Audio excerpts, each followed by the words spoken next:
A Bieia, 36 anos de histórias e propósitos.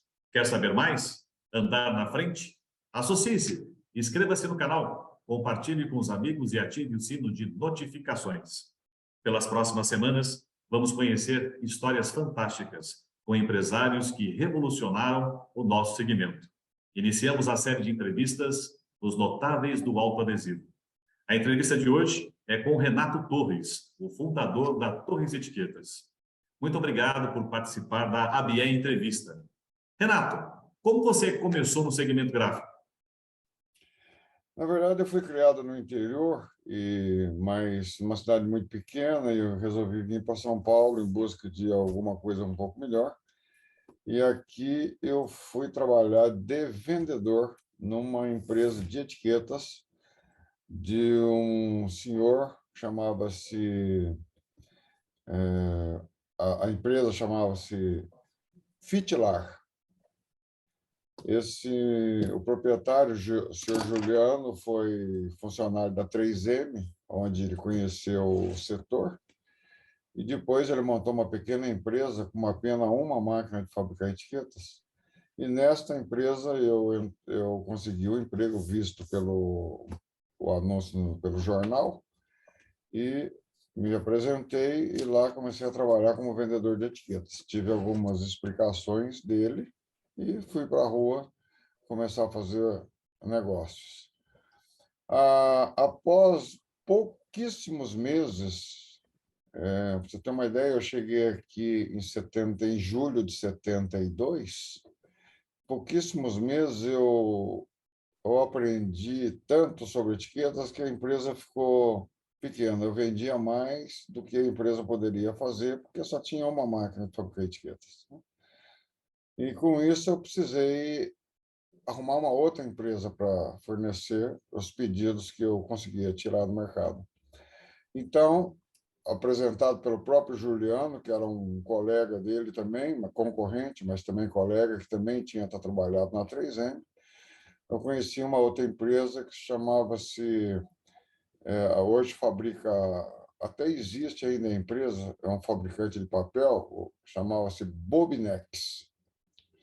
Ela tinha dois sócios, o Gilberto e o irmão dele, que chamava-se Trindade. Trindade foi ex-jogador do Palmeiras e tinha juntado algum dinheiro. Com isso, montou a empresa com o Gilberto, que tinha sido funcionário também da 3M. E eu passei a vender, então, para as duas empresas. Às vezes tirava o pedido no pedido da Fitlar, mas ele não poderia fabricar, então eu dirigia o pedido para a Bobinex. Isso era um pouco incômodo, porque tinha que procurar o cliente, transferir o pedido e tal.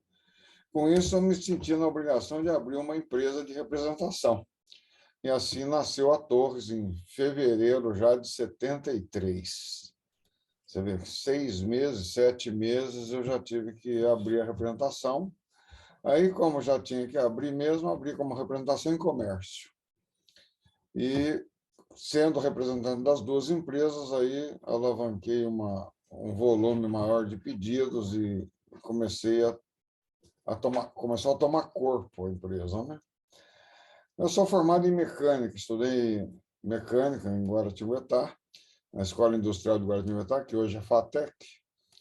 E com meus conhecimentos de mecânica, eu achava que aquelas máquinas que eles tinham de fabricar etiqueta eram máquinas imensas, enormes, né, importadas, para fabricar um produto tão pequeno. Eu trabalhava com etiquetas de preço, etiquetas de numeração para roupas e tal. E com meu conhecimento mecânico, eu desenvolvi uma máquina, um desenho de máquina bem pequeno, com apenas 90 centímetros de tamanho, e uma máquina que poderia ser colocada em cima de uma bancada.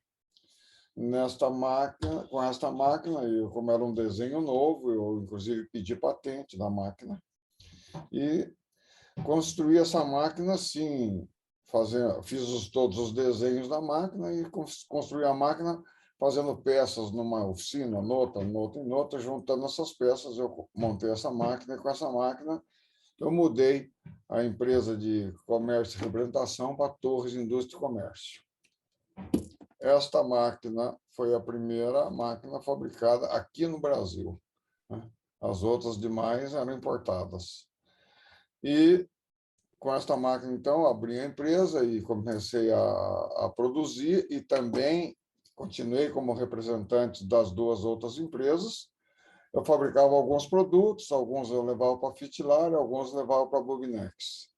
Mas foi tomando mais corpo, porque eu montei um departamento de vendas e coloquei alguns vendedores e precisei de mais máquinas. Só que, desta vez, no lugar de eu fazer as máquinas em outras oficinas, eu montei uma oficina. Comprei a plana, comprei o torno, a máquina furadeira e tal, e contratei um funcionário que tinha recém saído do Senai, Edinaldo, um rapazinho muito bom, novinho, e para ele eu passava os desenhos e ele foi construindo as nossas máquinas. Todas as máquinas da Torres, até a data da sua venda, nunca teve uma máquina comprada fora. Todas foram fabricadas dentro da empresa. E assim cresceu. Desenvolvemos uma série de produtos. Aí começou a chegar as máquinas etiquetadoras de fora, né? Veio a Meto, a Primark, a Daimo, veio a Gentec, que era a máquina Pico, e eu comecei a desenvolver etiquetas para essas máquinas etiquetadoras, até por conta de que eles estavam num mercado onde eu identificava produtos, só que as minhas etiquetas, os caras marcavam à mão, eles trazendo as máquinas para cá, essas máquinas poderiam marcar a numeração de roupas, preços, e algum código de produto e tal. Eu passei a fabricar a etiqueta da máquina deles por ter conhecimento de mecânica, eu consegui desenvolver essas etiquetas. Como as etiquetas não eram patenteadas, comecei a vender etiqueta no mercado e eu tinha a possibilidade de vender mais barato, porque minha empresa não era uma empresa multinacional. E as deles eram. Sabe? Então, eles tinham diretor disso, diretor daquilo, um custo alto, trabalhava com preço, obviamente, dentro do padrão de uma empresa multinacional. E eu não, eu era o único dono, nunca tive sócio, então eu não tinha que dividir nada, era sozinho, né? Apesar de trabalhar sozinho, mas também dividia sozinho. Então, eu passei a fabricar as etiquetas deles e começou a tomar corpo também, muito volume. E quando eu comecei, como minhas etiquetas começou a incomodar o mercado deles, eles fizeram uma reunião entre eles lá e puseram um sistema no mercado do seguinte: olha, para o cliente, se você comprar a etiqueta da Torres, nós não vamos te fornecer assistência técnica. Aí eu comecei a ter restrições de vendas, porque o cliente não podia ficar sem assistência técnica na máquina. Não que as máquinas quebrassem, são máquinas excelentes, as etiquetadoras, porém, essas máquinas eram muito utilizadas. Então, ela tinha um gasto normal da própria máquina e, consequentemente, uma necessidade de troca de peças, né? E reposição de peças, né? De consumo.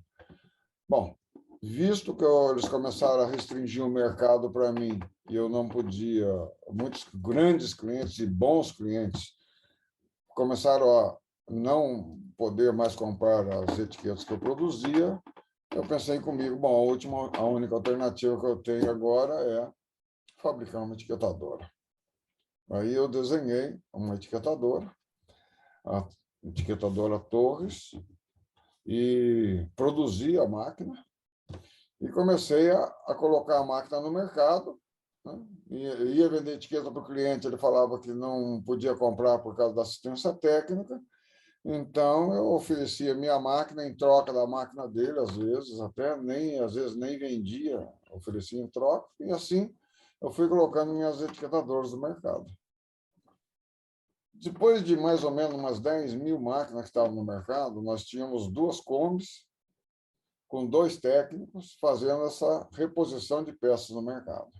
Era uma dor de cabeça que eu não conseguia dormir, porque o próprio mercado corrompia o funcionário. Falava para o funcionário, olha, conserta minhas máquinas aí, leva em mercadoria, ou faz sem nota, faz mais barato. Então. E o sistema, na época, era o seguinte, as Kombis eram verdadeiras oficinas ambulantes, com estoque de peça dentro das peruas, e ele fazia assistência técnica, por exemplo, num pau de açúcar, que tinha lá 500, 800, 1000 máquinas, e ele fazia a manutenção das máquinas, emitia uma ordem de serviço, essa ordem de serviço vinha para a empresa e nós emitíamos uma nota fiscal e mandava pelo correio. E depois, então, fazia a cobrança dessa nota fiscal por intermédio de títulos via bancária. Só que o vendedor ou o técnico fazia o seguinte, ele, vamos supor, gastava lá 50 peças e colocava na ordem de serviço 200 peças, porque ele precisava ter peças próprias.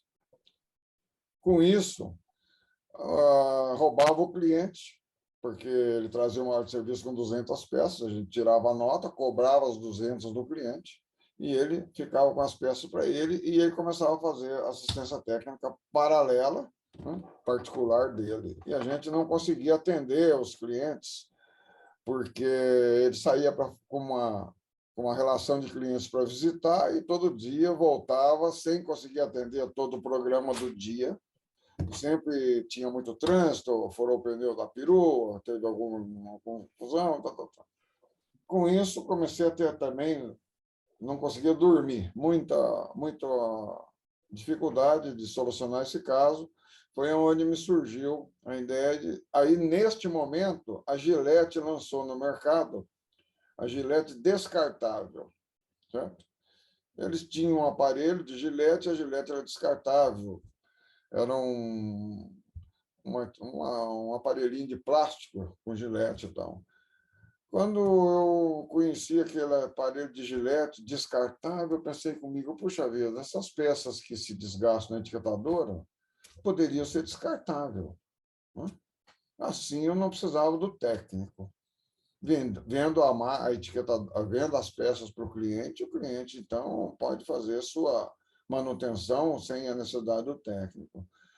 Aí, comecei a pensar nessa ideia e comecei a desenvolver, na mesma máquina, uma adaptação para as peças, no lugar de ser parafusadas e tal, serem encaixadas. Aí lancei a etiquetadora Torres Biônica, que ela tinha 4 peças descartáveis, 2 que pertenciam ao sistema de impressão, que era carimbo e tinteiro, e 2 que pertenciam ao sistema de transporte da etiqueta na máquina, que era uma roldana e uma alavanca que transportava a etiqueta na máquina, e com isso eu escapei totalmente da necessidade do técnico.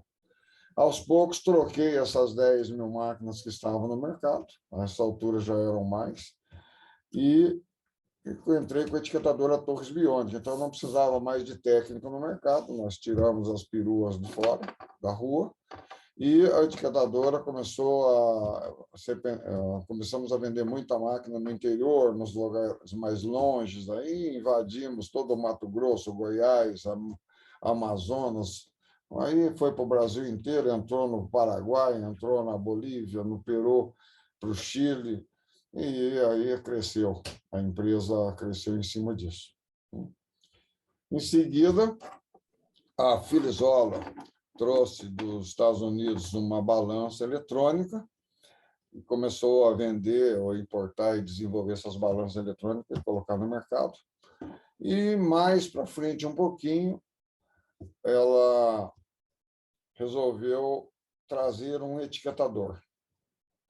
Embora, um pouquinho antes da Filizola, nós tivemos aqui uma época que tinha muito aumento de preço de remédios. E o remédio, na época, precisava de 2 preços. Ele precisava ter no remédio o preço de fábrica e o preço de vendas. E não existia uma etiquetadora que pudesse imprimir as 2 linhas. As etiquetadoras dessa época imprimiam uma linha só.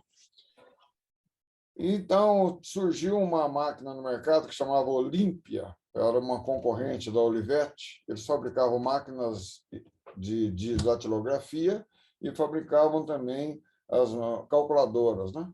E a calculadora deles tinha uma tecla de repetição, né? E ela podia imprimir dois preços e repetir esses dois preços, né? E alguns clientes começaram a usar essa máquina e a gente vendia para ele uma fita de papel autoadesivo. Ele imprimia no papel autoadesivo e ele cortava com a tesoura as etiquetas para colar nos remédios, tá? E era uma dificuldade muito grande.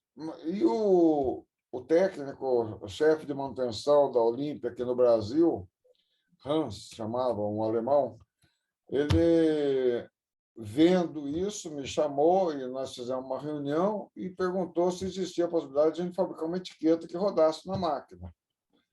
E eu, como técnico, e ele também, nós desenvolvemos uma etiqueta com uma grimalheira lateral, né? E ele colocou num eixinho que movimentava a máquina, ele colocou uns dentinhos onde poderia encaixar nessa grimalheira e fazer o registro da etiqueta na impressão.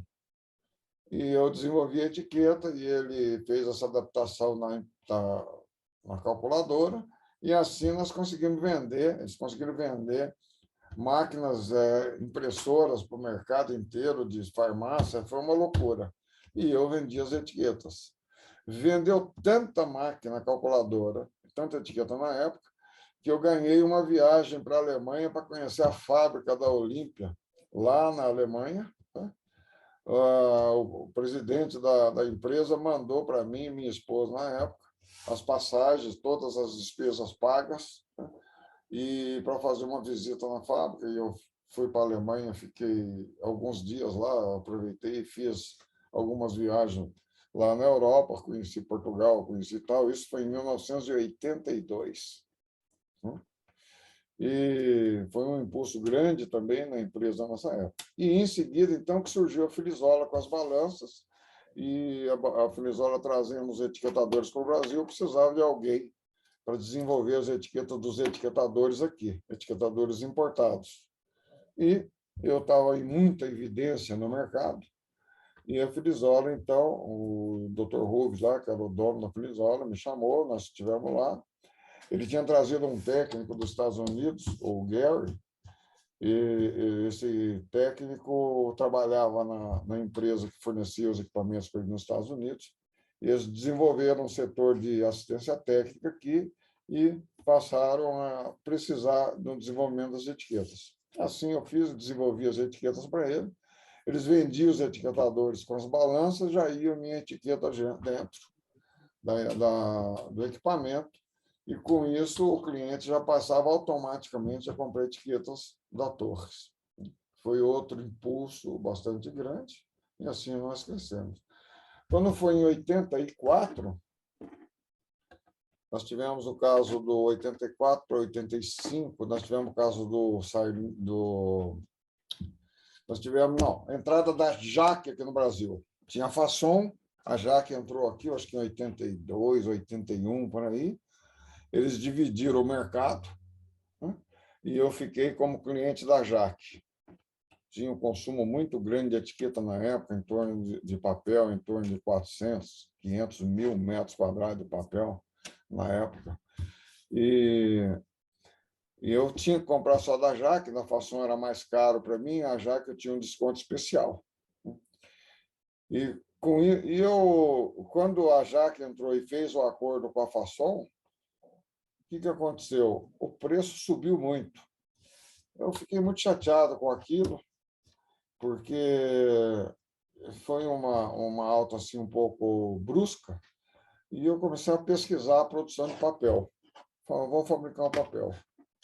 E comecei a fazer as pesquisas de preço de papel, e, inclusive, incentivei muitas reuniões dos fabricantes de etiquetas para poder a gente montar uma associação e ter força, junto aos fornecedores de papel, e chegamos a fazer várias reuniões. Na época, muitos dos nossos colegas lá se incentivaram com isso, como o Eduardo da Printcola, também o pessoal da Ibirama, o Ernesto, o Ângelo, que era da Gold Print, o Gregório da Placolar, e juntamos aí alguns dos fabricantes de etiqueta, começamos a fazer algumas reuniões e tal.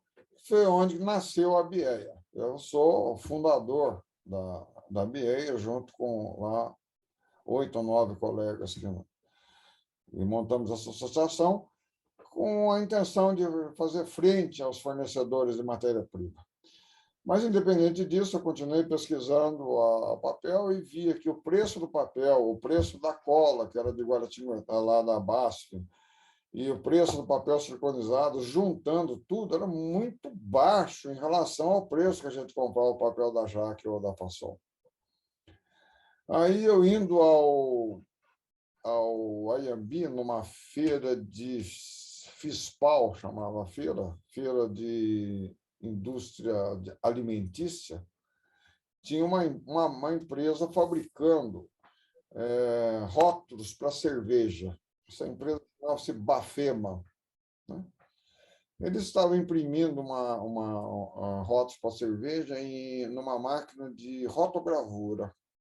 Eu comecei a olhar a máquina e comecei a imaginar que, no lugar de colocar tinta naquela máquina, por que não poderia ser cola? Conversando com o dono, seu Frederico, um italiano, perguntei se seria possível de colocar cola lá. Ele falou assim, não, eu tenho... Às vezes eu faço laminação de alumínio com papel, né? E eu uso cola, né? Só que a cola que ele usava era uma cola de trigo, uma cola seca, que fazia a laminação do papel. Eu falei, não, eu queria fazer uma cola para a fabricação de etiqueta. Ele falou assim, olha, nunca testamos, mas podemos estudar. Aí fiquei em cima do seu Frederico, ia lá na fábrica dele todo dia, porque ele vendia as máquinas, né? E ele falou, olha, se a gente fizer um cilindro aqui, com uma gravação de alvéolos maiores, a gente consegue colocar essa cola, né? Eu falei, eu banco o cilindro, a gente faz o teste. Aí, na época, o cilindro custava uma fortuna, um cilindro de 1 metro de comprimento e tal. Eu banquei o cilindro, consegui uma amostra da cola na BASF, que, coincidentemente, era em Guaratinguetá, a BASF, onde eu tinha morado, né? Conheci algumas pessoas lá e consegui essa amostra, e nós fizemos um pedaço de papel adesivo lá na fábrica dele. Aí eu falei, me interessei pela máquina, comprei uma máquina dessa dele e trouxe para Torres e comecei a fabricar o papel adesivo. E no mesmo desenvolvimento de aplicação de cola, eu consegui fazer o desenvolvimento da aplicação do silicone. Então, comecei a siliconizar e também adesivar. Com isso, meu custo caiu muito e eu entrei na produção de papel direto, né? Mas não deixei de comprar a minha cota da Jaque. Como nesta época eu já estava num prédio de 5.000 metros quadrados de área, eu tinha espaço para armazenar o material que eu recebia da Jaque e, ao mesmo tempo, produzir o meu papel lá na empresa. Eu fui armazenando o material da Jaque e fui consumindo meu papel, fui colocando meu papel no mercado.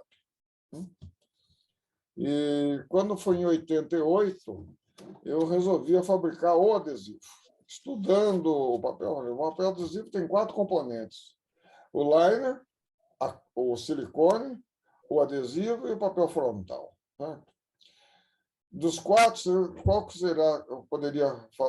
deles vocês poderiam fabricar? Bom, o papel liner, nós temos pouquíssimas fábricas no mundo que fabricam, né? O papel frontal, não adianta fabricar o papel, porque eu também preciso de coucher, eu também preciso de cromicote, eu também preciso de polipropileno, eu também preciso de poliéster. Então, o silicone também está na mão de pouquíssimas multinacionais no mundo, né? Mas a cola me pareceu que seria possível. Então, comecei a pesquisar a cola. Em 88, eu comecei a fabricar adesivo. Montei um reator, eu mesmo comprei um reator de laboratório na Alemanha. O reator tinha 1 quilo de tamanho, né? Eu comprei esse reatorzinho de laboratório na Alemanha, trouxe ele para cá. Nesse reator, eu comecei a fazer as experiências do adesivo, né? E começou a dar certo as experiências.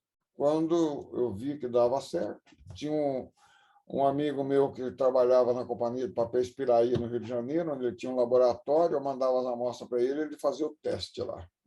Começou a me dar o retorno, que as amostras estavam funcionando muito bem. Aí eu falei, bom, está na hora de fazer a cola.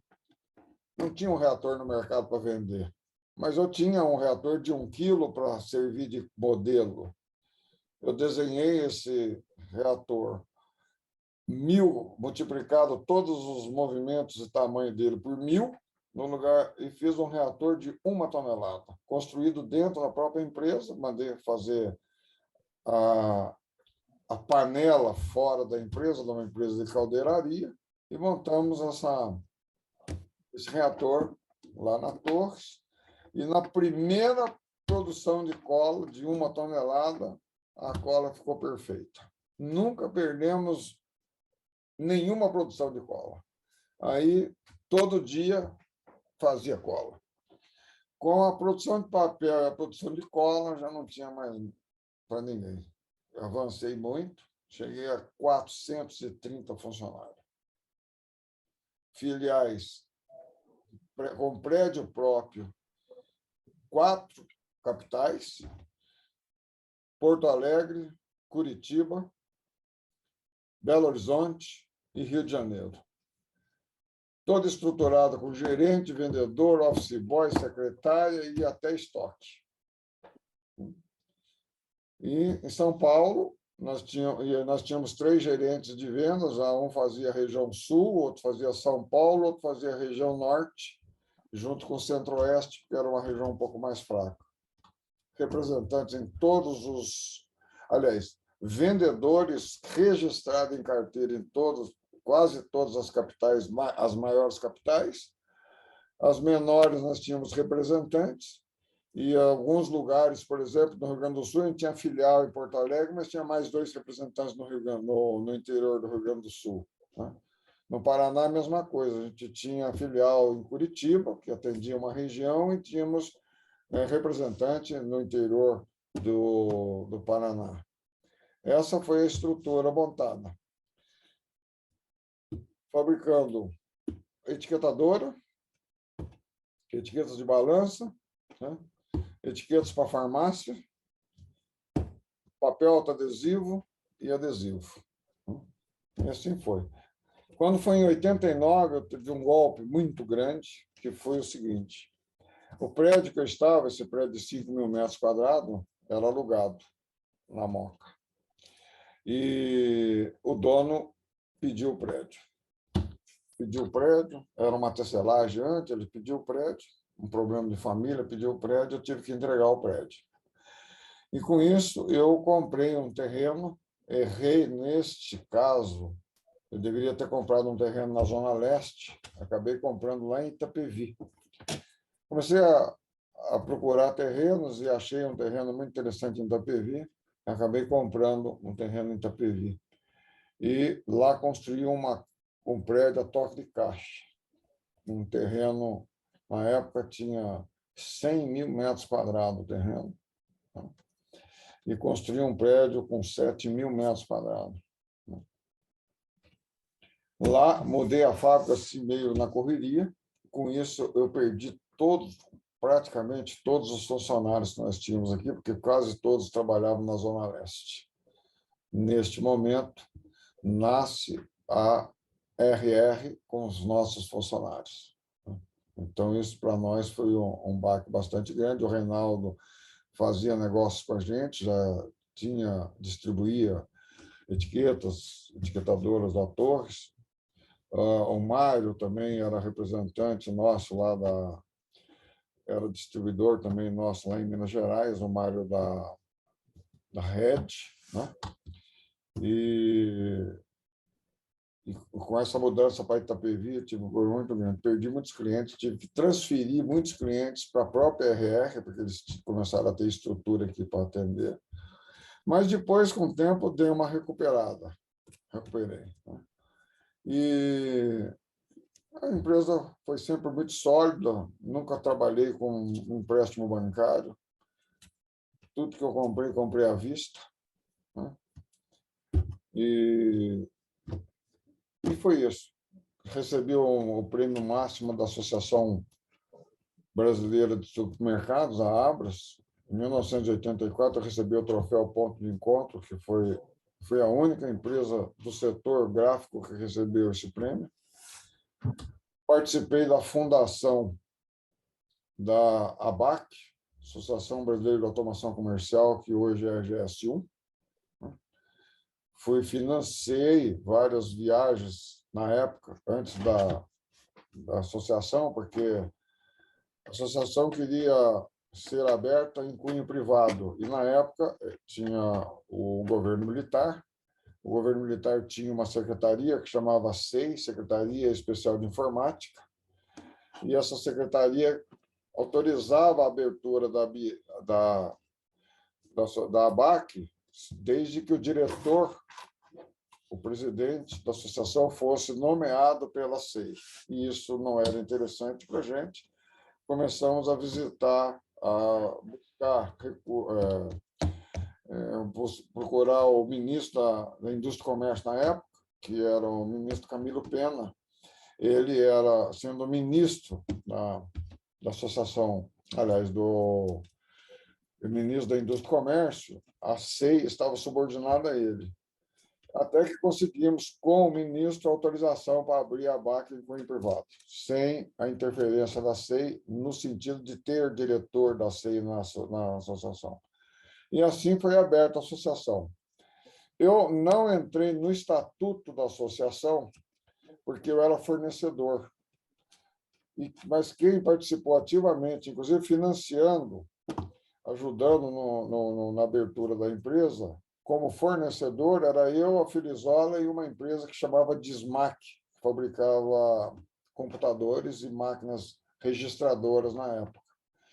E os outros 7 participantes que tinham interesse no código de barra no Brasil, que era o Galvão da Mesbla, tinha um pessoal da Casa Pernambucana, tinha um pessoal do Mapping, tinha do Pão de Açúcar, do Bom Preço de Recife.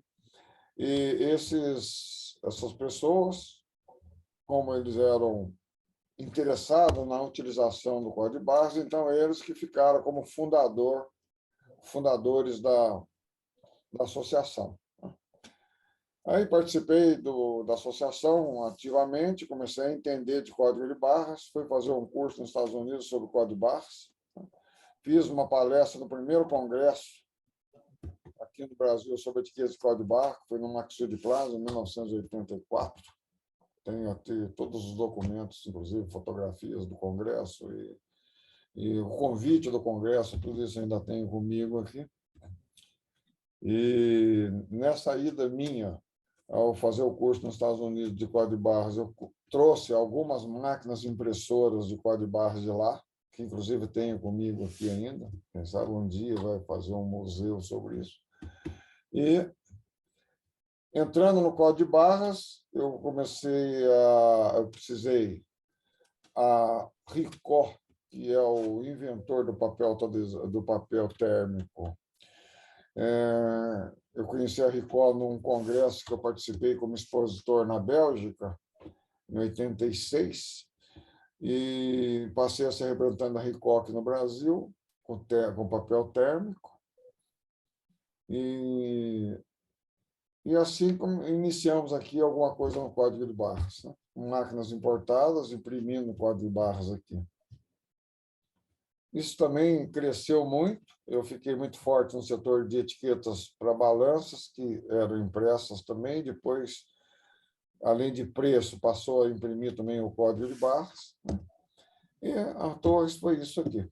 Vendemos muita etiqueta também, abri a área de etiquetas especiais para venda para a indústria, onde vendemos para a General Motors, para a Mercedes-Benz, para Johnson Johnson, para a Embraer, para grandes empresas da área industrial, Bosch, né?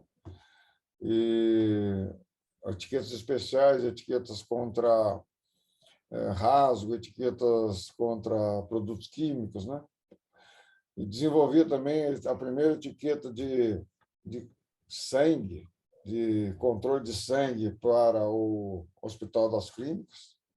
Nós tivemos essas primeiras etiquetas de controle de sangue aqui do Hospital das Clínicas, nós desenvolvemos dentro da Torres, com etiqueta complexa, porque quando eles fazem a coleta do sangue, precisa da identificação. Eles punham uma etiqueta na bolsa de coleta, só que essa bolsa precisava de ir para uma centrifugação para separar o soro do plasma. E nessa centrifugação, ela rodava em média de 6.000 rotações por minuto, e a bolsa se movimentava e a etiqueta caía. E, então, nós conseguimos, no nosso laboratório, um desenvolvimento de etiqueta para essa bolsa, que ela movimentava com a bolsa e não caía mais. E ela tinha um agravante muito grande, que depois de separada o plasma do soro, eles tiravam o plasma do soro, elas tiravam o soro do plasma, esse plasma ia para uma geladeira a 70 graus abaixo de zero.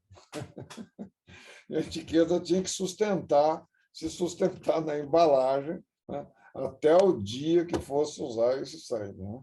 Então, foi um produto muito interessante, bastante complexo, mas fiz muitas viagens para os Estados Unidos em busca de pesquisa de adesivos e materiais e tal para conseguir fazer isso, mas deu certo. Só que vender para o órgão público é complicado. Eu nunca, na Torres, ela deu R$ 1 para qualquer comprador de qualquer segmento ou setor. E, infelizmente, o setor público sempre tem os elementos no meio que ficam dificultando o sistema para poder vender a facilidade. Com isso, eu suspendi a venda de etiquetas para o setor público e passei a fornecer o papel para o mercado para outros fabricantes de etiquetas fornecerem as etiquetas, né? E as etiquetas estão aí andando hoje. Depois houve novos desenvolvimentos de outras empresas e hoje nem sei como é que está, né? Em 2012, eu tinha feito um programa na minha vida de aposentar com 50 anos de idade. Em 2012, eu consegui vender a empresa na época, e eu tinha tenho 2 filhos, mas eles seguiram outros caminhos, e eu tinha herdeiros, mas não tinha sucessor. Então, eu tinha 2 alternativas: ou fechava a empresa ou vendia. Eu não queria trabalhar mais. Eu queria me dedicar a um outro tipo de estudo que era um sonho antigo, desde jovem, eu queria estudar psicologia. Aí, então, em 2000, com 50 anos de idade, eu fui para a faculdade de psicologia, fiz a graduação, depois fiz 2 anos de pós-graduação, fiz 1 ano de estágio, fiquei 8 anos dedicado à psicologia e deixei totalmente o setor de etiquetas. Quer dizer, a empresa estava muito profissionalizada, então não precisava muito de mim mais. E eu me afastei da empresa em 2000.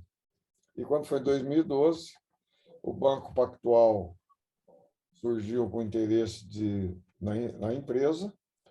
Cheguei a fazer algumas reuniões com eles, mas também eles tinham interesse na rede, pesquisaram a rede também. E, com isso, o Mário me ligou, dizendo que perguntando sobre o Pactual, eu falei que tinha feito algumas reuniões e tal. Aí ele falou, vamos conversar para a gente ver se faz um acordo e tal. Eu falei, tá bom. Ele veio para São Paulo, dormiu na minha casa, ficou aqui, nós ficamos discutindo, fazendo algum projeto, algum plano disso. E nesta conversa, que o banco oferecia um valor muito baixo pela empresa. Eu queria vender, mas também não podia jogar fora. E aí, nessa conversa, ele falou por que eu queria vender a empresa, eu falei que eu não tinha herdeiro e eu não queria mais trabalhar nesse segmento. Aí ele falou assim, então vamos fazer uma fusão. Eu dirijo a empresa. Eu conheci o Mário há mais ou menos quase 30 anos. Ele foi meu distribuidor, foi representante, foi meu cliente, eu vendi muito produto para ele, eu dormi na casa dele em Minas Gerais, ele dormiu na minha casa aqui muitas vezes, em São Paulo. A gente tinha uma certa ligação, uma certa amizade. Ele falou assim, vamos fazer uma fusão, eu dirijo a empresa. Eu falei, olha, não existe menor proposta, prefiro do que vender para o banco. Eu não queria vender para não ter a empresa. Mas eu não precisava de vender a empresa, não precisava do dinheiro da empresa. Aí ele falou assim, então vamos fazer uma fusão. Eu falei, ótimo, vamos chutar esse banco para trás. Vamos largar esse banco para trás. Aí endureci com o banco, aumentei o preço, ainda chegamos a fazer 2 reuniões. Na época tinha um senador que era meu amigo, que era amigo também do pessoal do banco, chegou aí comigo lá no banco fazer uma reunião. E o cara, além de ser senador, ele foi presidente da Associação Comercial de São Paulo, uma pessoa extremamente influente e tal. Mas eu endureci um pouco com o banco, porque estava contando com essa fusão com o Mário. Eu preferia que a empresa ficasse em funcionamento com o Mário. Aí fizemos as auditorias para poder fazer essa fusão, e nas auditorias surgiu o seguinte, eu já tinha um patrimônio na época de 25 imóveis, e o Mário não tinha patrimônio nenhum. Eles tinham um prédio da fábrica que estava no nome da empresa deles, que era a Red, e até perguntei por que você não tem nem o apartamento que você mora é próprio, o que aconteceu? Ele falou, não, nós preferimos investir na empresa, crescer a empresa no lugar de fazer patrimônio. Eu, na verdade, não tinha muito o que crescer na minha empresa, mas a empresa já estava num tamanho que o mercado, um tamanho razoável para o mercado. Então, eu passei a investir fora da empresa, comprando imóveis, comprando outro tipo de negócio. Passei a construir prédio para vender, participando de empresas de construção civil. Bom, e essa parte dos imóveis começou a me agradar mais, então, por isso, eu também não queria mais ficar com a empresa. Aí, como eles não tinham, meu advogado comentou comigo o seguinte, olha, Renato, se você for fazer a fusão, você precisa prestar atenção, porque você tem um patrimônio grande de imóveis e os caras aí não tem nada. Aí eu falei, tá, e o que eu faço? Ele falou assim, bom, você faz o seguinte, monta uma hold, coloca seus filhos na hold, passa todos os imóveis para a hold, e depois você sai da hold. Aí você desliga totalmente os imóveis do seu nome e assim você pode fazer a fusão sem risco. Eu falei, tá bom. Quanto tempo demora para fazer tudo isso? Falou, tem que ser no mínimo 2 anos depois da hold montada, porque o juiz pode entender que essa manobra foi feita para poder você se associar na fusão. Falei, tudo bem. Vamos falar com o pessoal lá. Fizemos uma reunião, eu com o Mário e o Rubens, que era o outro sócio do Mário. E nessa reunião, eu mostrei meu imposto de renda para eles. Falei assim, isso aqui é meu patrimônio, não posso fazer essa fusão de imediato. Eu tenho que fazer uma holding, contratei, inclusive, um advogado para isso. tenho que fazer uma hold, vou transferir meus imóveis para a hold, e depois eu saio da hold e aí nós fazemos a fusão. Bom, tudo bem. Quanto tempo demora? Tem que ser no mínimo 2 anos depois da hold montada. Aí ele falou assim, pô, mas já falei para todo mundo já sabe, estamos fazendo a fusão, já saiu no Jornal de Minas, já saiu na associação lá do supermercado, papapá.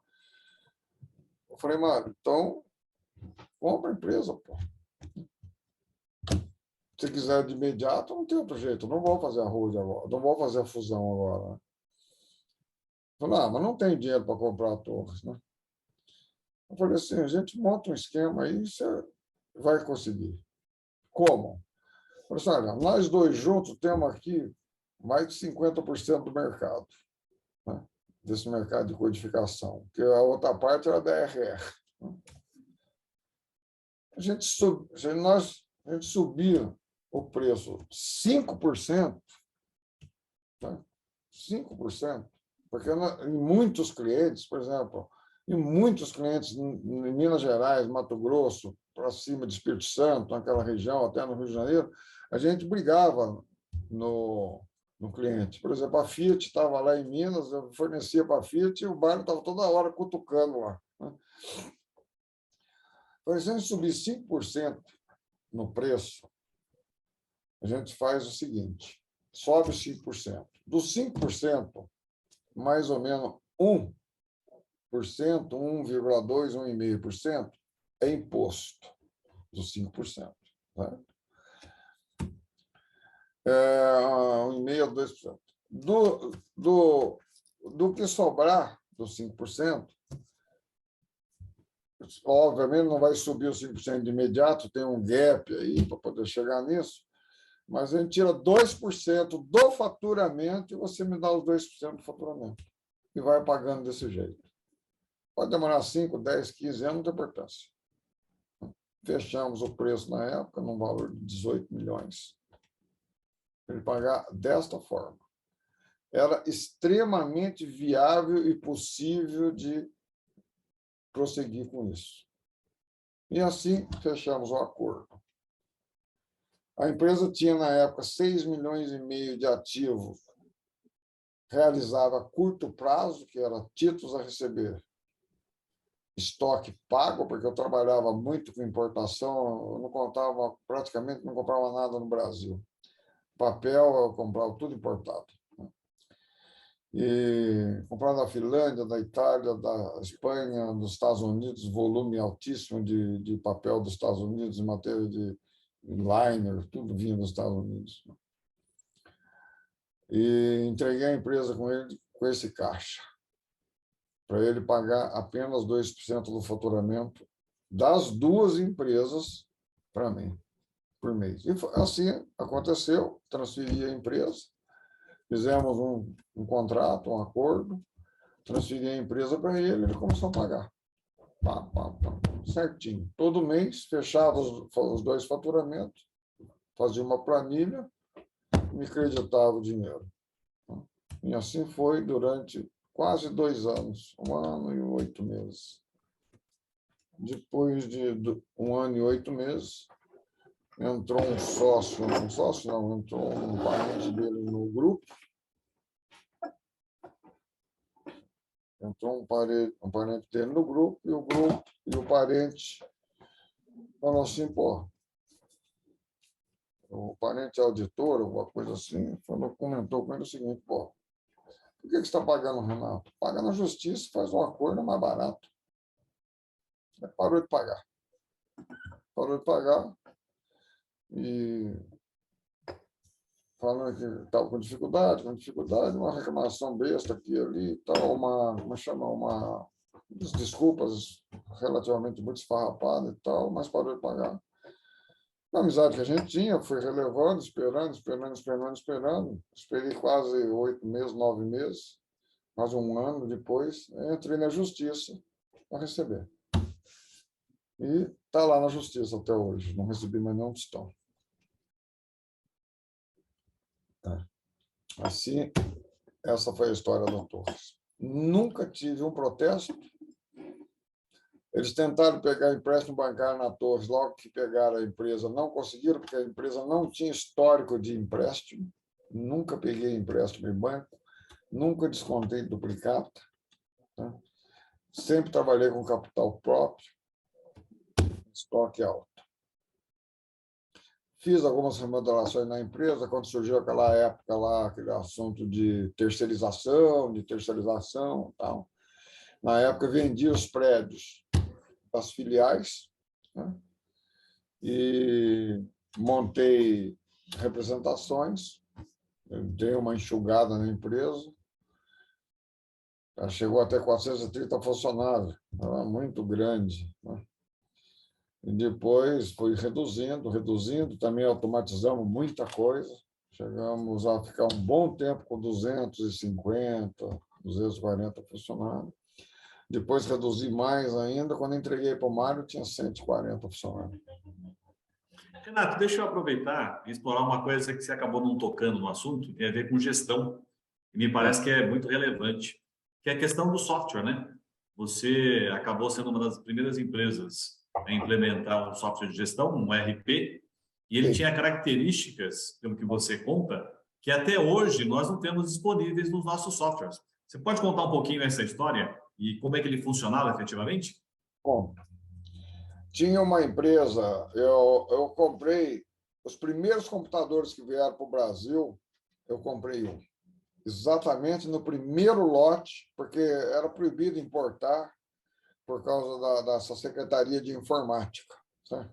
O governo militar foi até 1984. E em 82, 83, já começou a gente ter necessidade de computador, porque a empresa cresce, fica difícil.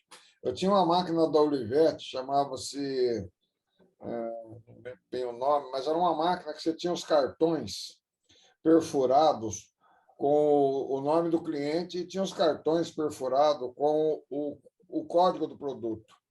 Então, você ia fazer o faturamento, você punha o cartão do cliente na máquina, ela imprimia sozinha, e você punha o cartão dos pedidos e ela imprimia sozinha. Isso facilitava muito. Aí começou a chegar os microcomputadores, e eu comprei e comecei a montar um setor de computação na empresa. Mas surgiu uma empresa aqui que chamava-se Microsiga. A Microsiga, ela foi comprada pela TOTOS, ela é a TOTOS de hoje. O dono da Microsiga chamava-se Ernesto. Ele fez uma adaptação do software de grandes computadores para o microcomputador, né?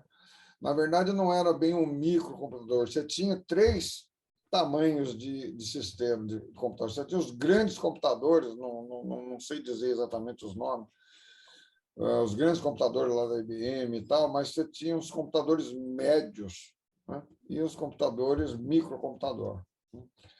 Eu montei uma rede de computadores dentro da empresa e comprei um software do Ernesto, da Microsiga. Era um sistema completo com tudo que você pode imaginar. Folha de pagamento, contabilidade, fiscal, tudo.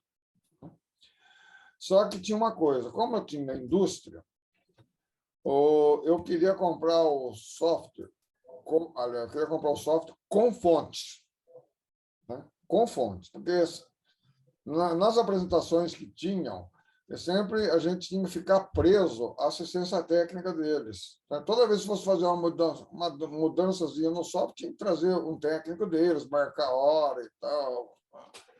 Mas não quero assim. Eu gosto muito de resolver tudo. Nós montamos a fábrica muito verticalizada, fabricava tudo. Fabricava máquinas, fabricava as ferramentas, nós tínhamos eletrosão, nós tínhamos uma ferramentaria, uma mini ferramentaria, do jeito que a Volkswagen tinha uma ferramentaria. Certo? A nossa era pequena, porque a nossa era pequena, mas eram equipamentos de alta precisão. Todas as ferramentas da etiquetadora nós fabricamos dentro da própria torre. Eram ferramentas de injeção de plástico, de corte e repuxo, dispositivos, a gente fabricava parafusos, estamparia, injeção de peças plásticas, tudo internamente.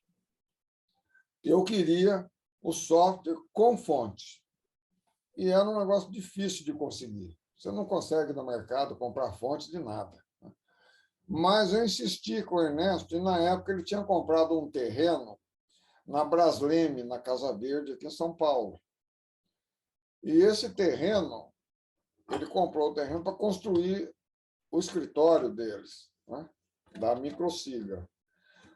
E eu estava negociando com eles o software, e ele queria construir o prédio, mas ele estava sem dinheiro, porque ele tinha comprado o terreno, né? E eu ofereci, eu falei para ele que só comprava o software se fosse com fontes, e o convenci para isso. Eu paguei uma fortuna no software, quase a metade do prédio ele construiu nas minhas costas lá. Mas eu comprei o software com fontes. E, com isso, eu não tive nenhuma dependência dele mais daí para frente. Nossa equipe interna foi desenvolvendo o software na medida que a gente ia precisando, tá? Isso foi uma coisa muito importante para a Torres, porque a gente conseguia automatizar nossos serviços internos, né? Nós tínhamos um sistema de... Fazia o projeto de vendas do mês seguinte, ou de 4 meses, 5 meses, um ano e meio, né? E dentro daquele plano de vendas, né, a gente fazia nosso plano de produção, plano de compras, era tudo amarrado uma coisa na outra, né? Quando tirava um pedido, já penhorava o material no estoque, já determinava que máquina que ia fabricar esse produto, já determinava que funcionário ia trabalhar nessa máquina, já determinava o chefe da almoxarifado ou a almoxarifa a entregar esse material na produção, né? Já sabia que dia que ia fabricar esse produto, já sabia que hora, que dia que o caminhão ia fazer essa entrega. Nós tínhamos as rotas de entrega, né? Tinha a rota A, rota B, rota C, rota D, né? Nós tínhamos 4 caminhões de entrega. Então, essas rotas eram já formatadas, a produção era formatada de acordo com a roda. Não adiantava você produzir um produto e ele ficar parado lá na empresa 2, 3 dias esperando o dia da entrega, né? Nós fabricávamos dentro de um projeto, né? Dentro de um sistema já integrado de venda, produção e entrega, né? Compras. Compras, você fazia a compra de acordo com a necessidade, já vinha para a moça da compra, do setor de compras, quando que tinha comprado a última vez, quanto que tinha pagado, quanto que ela podia pagar. Se ela fosse alterar o preço, o sistema não permitia, né? Já naquela época, um funcionário, um vendedor podia emitir, já um pouquinho mais para frente, o vendedor podia emitir um pedido lá no Belém do Pará e a gente pegar o pedido aqui, esse pedido já emitia uma ordem de serviço, já era muito automatizado.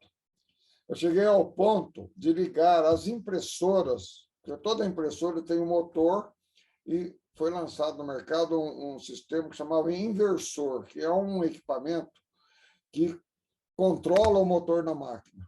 Nós chegamos a ligar esses inversores no computador e determinar qual é a velocidade da máquina.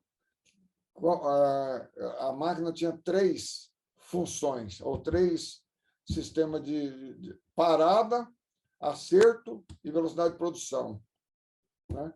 Então, a impressora, quando parava, o funcionário da impressora, o impressor tinha que identificar por que ele parou.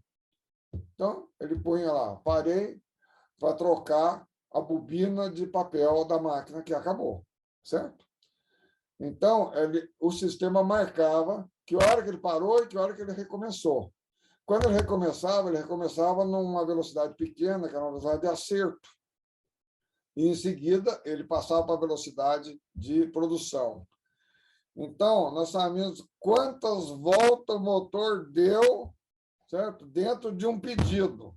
Que hora que ele começou o pedido, Que hora que ele terminou o pedido?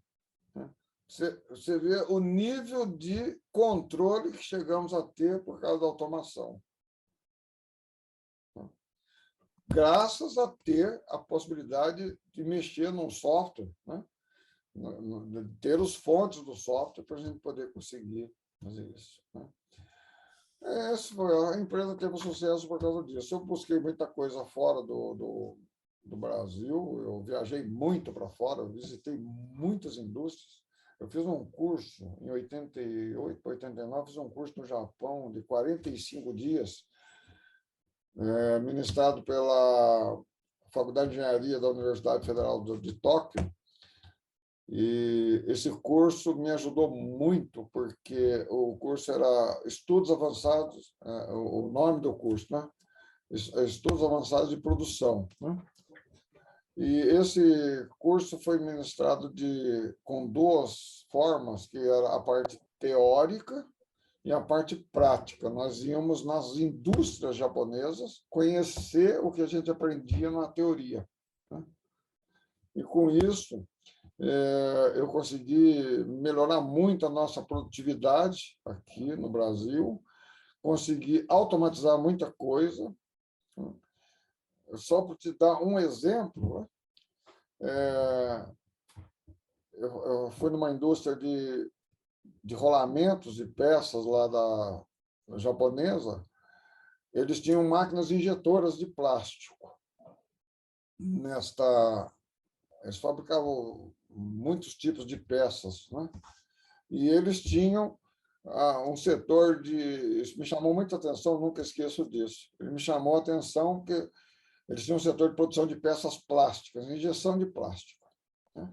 Então, quando chegamos no setor, o setor tinha 8 máquinas injetoras assim em círculo, 8 máquinas injetoras em círculos, máquinas automáticas, obviamente. Né? E no meio da máquina, um funcionário, cuidando das 8 máquinas injetoras. A máquina, quando apresenta algum problema, ela para e acende um alarme. Aí, às vezes, engripa uma pecinha, alguma coisinha que acontece, ela para. Aí, aquele funcionário ia na máquina, resolvia o problema, a máquina continuava tocando. E as 8 máquinas funcionando desse jeito.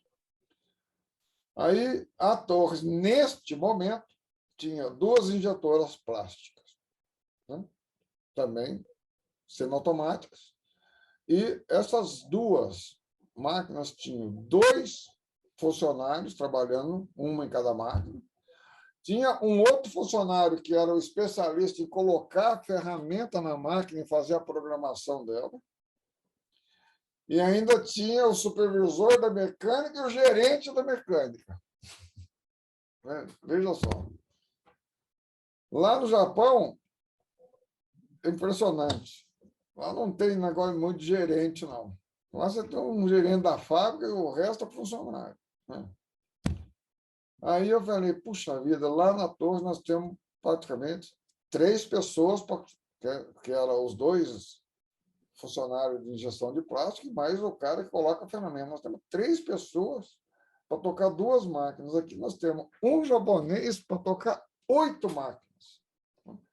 Então, essa é uma mudança, por exemplo, que eu fiz na empresa. Chegando do Japão, peguei o chefe da seção e falei assim, olha, nós vamos fazer um negócio aqui. Você vai pegar os 2 injetores e você vai ensinar eles a colocar a ferramenta na máquina e fazer a programação.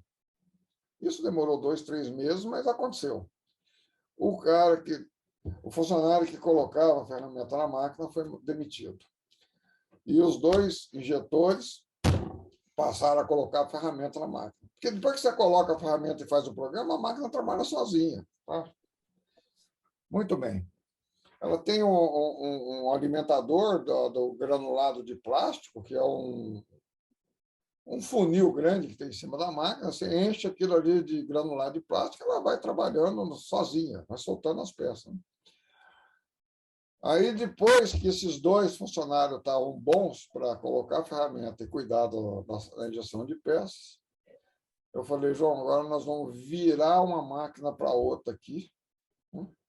e nós vai pegar qual dos dois é melhor, senão mandar um embora. Porque essas peças, essas máquinas faziam, era muito produtiva. E elas fabricavam só peças plásticas para nosso uso, para a fabricação de etiquetadora. Certo? Então, não precisava trabalhar 2 turnos. Né? Na verdade, eu tinha 2 máquinas, porque na época que eu fui negociar com o fabricante de máquina, ele fez um desconto muito bom para ficar com logo 2 máquinas. E eu acabei comprando as 2. Tá? E daí passamos a ter um funcionário para tocar as 2 impressoras. Você vê uma economia grande nesse sentido, certo?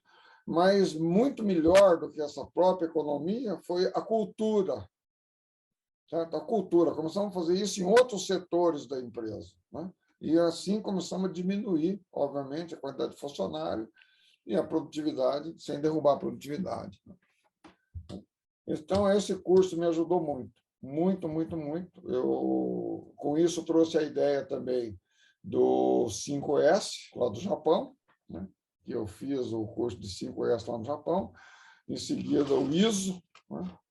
Das indústrias gráficas do Brasil, quando você fala em indústria gráfica, você fala Abril Cultural, você fala Jornal do Estado, você fala... Gráfico é gráfico.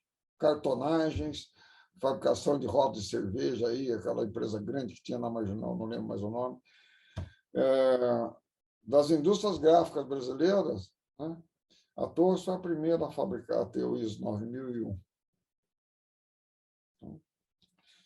A Fiesp fez uma apresentação de um professor que chamava... Eu tentei trazer o ISO aqui, tentei, contratei funcionário na empresa e tal, mas realmente era muito difícil. Aí, um dia, eu recebi um convite da Fiesp e eles estavam fazendo um programa para ajudar as empresas a trabalhar com o ISO. E eles contrataram um senhor que foi o mesmo que fez o livro, fez o sistema de qualidade. Na época, ele estava trabalhando no programa de qualidade da TAM, Companhia Aérea. Né? Esqueci um pouco o nome dele agora, mas depois eu lembro. E esse senhor era um chileno muito bom.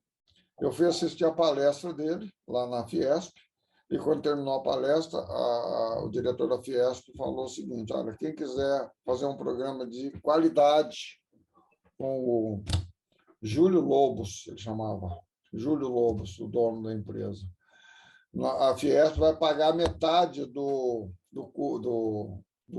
trabalho e vocês pagam só metade. Né? Eu fui o primeiro que dei o nome, entrei na lista, e esse Júlio Lobos, então, mandou lá na Torres um funcionário para começar o movimento nosso de ISO. Chamava Luiz Fernando, um cara muito bom, ajudou demais a empresa nesse troço. E, rapidamente, nós conseguimos implantar esses sistemas. Quando o dono quer montar junto, força, sabe? A coisa andou muito rápida, andou muito bem. E nós, em 98, tiramos a certificação de ISO 9001. E todo mundo falava assim: poxa, por que você já não tirou 9002? Ninguém entendia nada disso. É que o 9001, o 9002, ele contempla, né? Ele contempla compras, produção e vendas. Né? E o 9001, ele contempla compras, produção e venda e contempla projeto. Ele é muito mais complexo do que o 9002. Né?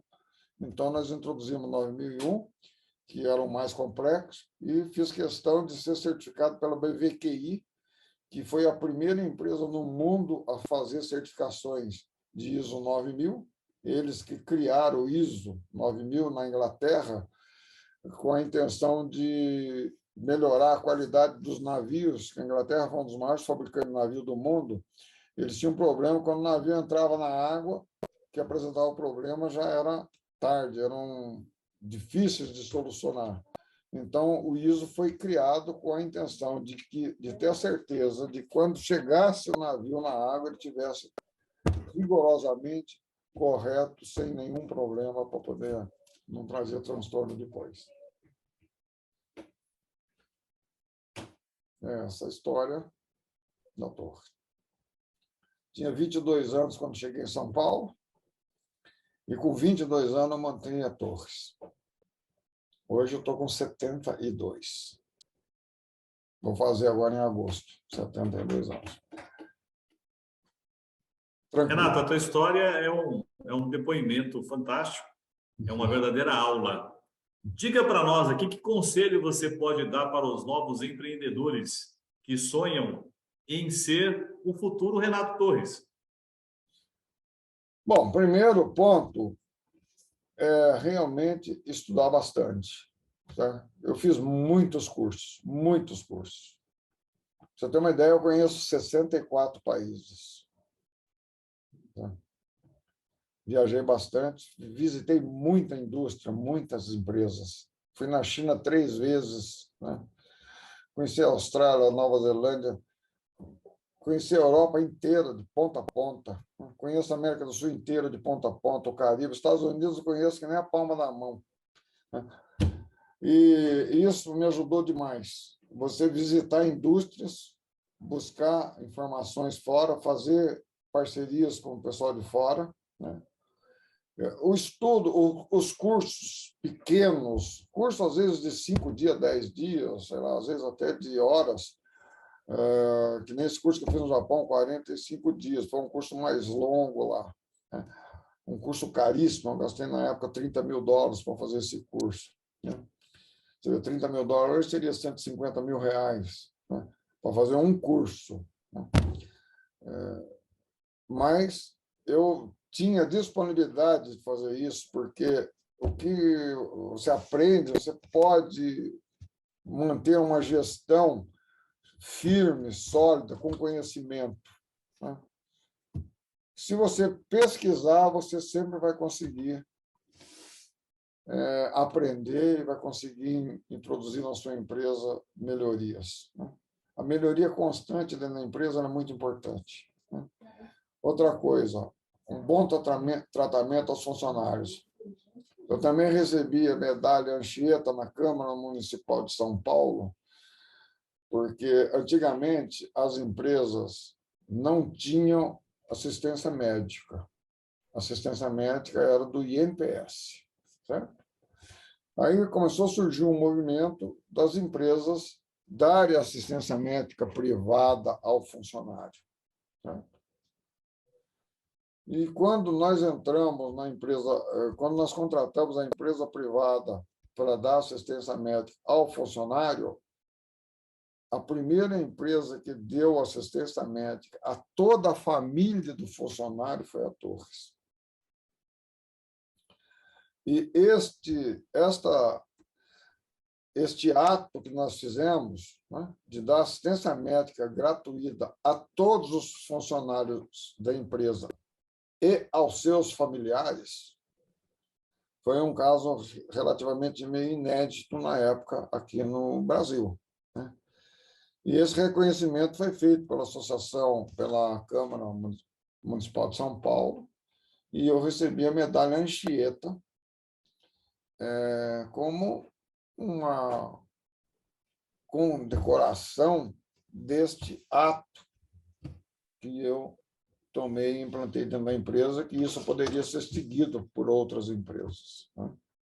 Isso foi um ponto marcante também na época. Uma outra coisa, a Torre sempre serviu de orientação, né, para a Secretaria da Fazenda fazer seus estudos sobre impostos, né? A Torres era uma espécie de termômetro de impostos para essa área, né, para a Secretaria da Fazenda. A gente tinha...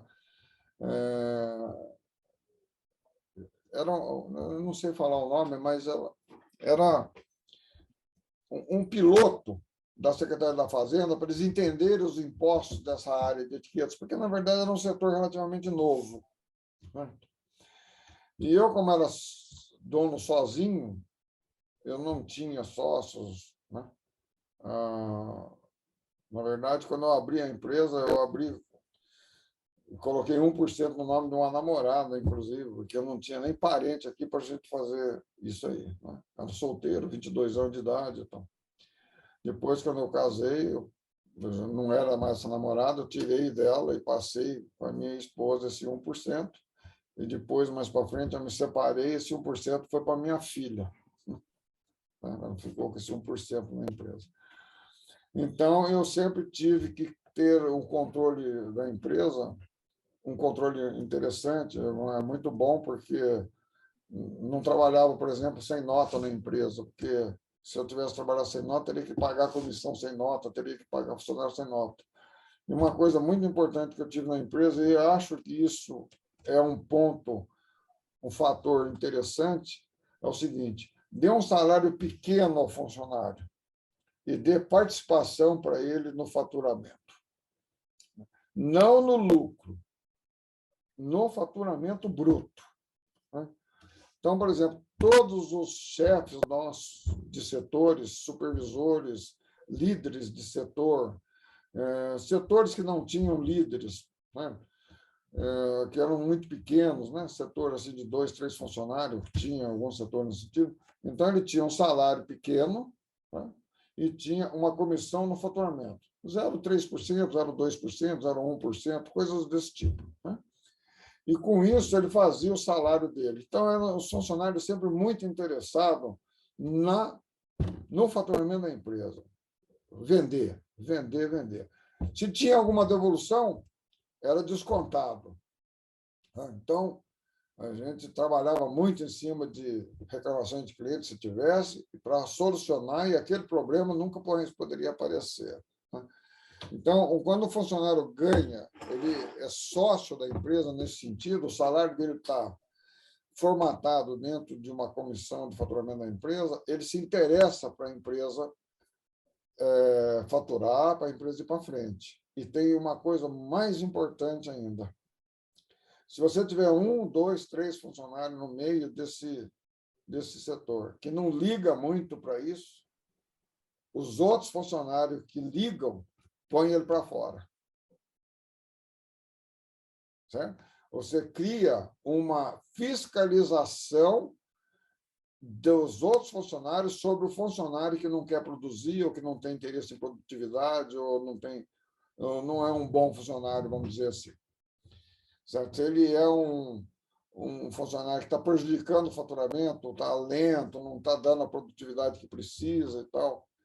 Então, os outros funcionários que querem ganhar bem, que correm atrás, eles cuidam desse funcionário, e põem esse funcionário para fora. Isso é muito importante. Uma outra coisa também interessante é o seguinte: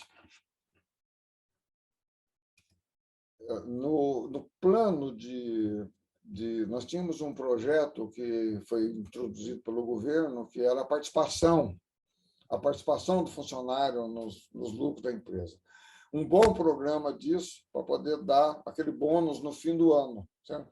As metas. Você tem que ter metas e tem que acompanhar a meta no dia a dia. Você põe uma meta. Esse mês eu tenho que vender 100. Você tem que acompanhar. Bom, primeiro dia vendeu quanto? Segundo, vendeu quanto? Terceiro, vendeu quanto? 15 dias, tem que estar no meio da meta, no mínimo. Né? Então, as metas são muito importantes, elas precisam ser cumpridas. E, junto com essas metas, tem que ter os bônus. Né? Por quê? O funcionário interessado no bônus, ele está interessado na meta. E ele controla o funcionário que não está interessado. Essa foi uma colocação muito interessante na empresa, porque o brasileiro é folgado, nós sabemos disso. Né? Então, quando você paga o salário pelo faturamento e também você tem o bônus anual de atingimento de metas, a gente pagava semestralmente nossos bônus de metas, né? No meio do ano e no fim do ano. Então, isso ajudava muito, né? Ajudou muito a empresa também. E sempre uma boa relação com os funcionários, festa no fim do ano, época de Páscoa, chocolate para todo mundo, né? Época de Natal, cesta para todo mundo, panetone, vinho, pão, né? Sempre tivemos as nossas festas de fim de ano com todos os funcionários, e não só com funcionários, várias festas que nós fazíamos era com a família inteira. Tinham programas para as crianças, os filhos dos funcionários e tal, né? A gente contratava monitores para ficar com os filhos dos funcionários durante as festas. Tal. É isso. Maravilha, Renato. Obrigado pela tua participação. Foi um prazer falar com você. Tenho certeza que várias histórias ainda ficaram de fora, mas nós vamos ter várias oportunidades aí para entrar nos detalhes. Forte abraço para você, viu? Muito obrigado. Vamos lá. Que isso Obrigada, Renato. De alguma ajuda para o pessoal. Houve uma época de terceirização muito grande, né? Mas eu sempre optei pela verticalização. Eu acho que meu sucesso foi exatamente nesse sentido, né? Eu sempre entendi o seguinte, por exemplo, quando eu fabricava papel, aliás, quando eu fabricava só etiquetas, esse ponto é importante, só deixar mais isso aí. Esse ponto é importante. Quando eu fabricava etiquetas, a gente já consumia lá 500 mil metros quadrados por mês, 600 mil metros, época de segundo semestre, assim, normalmente aumentava muito. Eu pensava o seguinte, se eu fabricar papel, eu já tenho um cliente de 500 mil metros quadrados por mês. Certo? Isso é muito interessante. Se é possível verticalizar, quando você verticaliza, você passa a fabricar uma coisa que você compra, você passa a ter, né, o lucro daquele, você passa a ter como se fosse uma outra empresa que já estava com a produção toda vendida. Isso agrega muito na parte de custo da empresa. Captou? Fantástico, Renato. Forte abraço. Até a próxima. Tchau, tchau.